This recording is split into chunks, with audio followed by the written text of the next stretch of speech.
Blessings and peace, Redeemer United Methodist Church, Harper Woods. Wombat loves everything about Christmas, especially the nativity play. He wanted to be in it for as long as he can remember.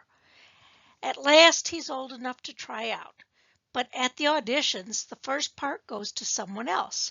So does the next, and the next. Will there be a part left for Wombat? Wombat Devine by Mim Fox, illustrated by Carrie Argent. It was the week before Christmas. Wombat loved Christmas. He loved the carols and the candles, the presents and the pudding, but most of all he loved the nativity play. For as long as he could remember, Wombat had wanted to be in the nativity. Now at last he was old enough to take part. So, with his heart full of hope and his head full of dreams, he hurried along to the audition. His friend Emu was already there. Emu was bossing and fussing as usual. "Now let's get started," she said. "Who'd like to be the Archangel Gabriel?" "I would," said Wombat. But he was too heavy to be the Archangel Gabriel. Billy was chosen instead. Billy patted Wombat on the back. "Never mind, Wombat. Don't lose heart. Why not try for a different part?" "What a good idea," said Emu. "Now who'd like to be Mary?" "I would," said Wombat. But he was too big to be Mary. Numbat was chosen instead.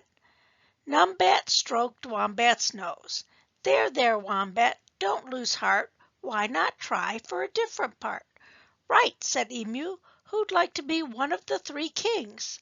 "I would," said Wombat. But he was too short to be a king. The kangaroos were chosen instead. The kangaroos put their arms around Wombat. "Cheer up, Wombat. Don't lose heart.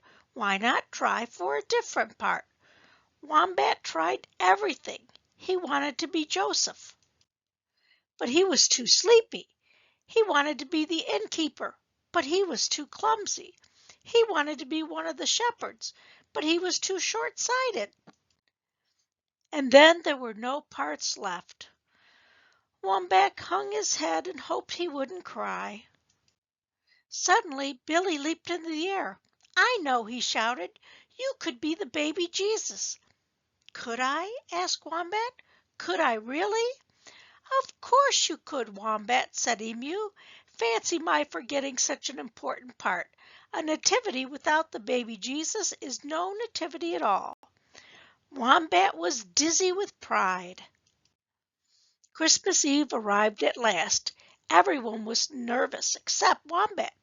He lay quiet and still through the whole performance. He even fell asleep, just as a real baby would. On Christmas Day, when everyone was opening presents and eating pudding, they all agreed it had been the best nativity ever. "You were divine, Wombat," said Emu, and Wombat beamed.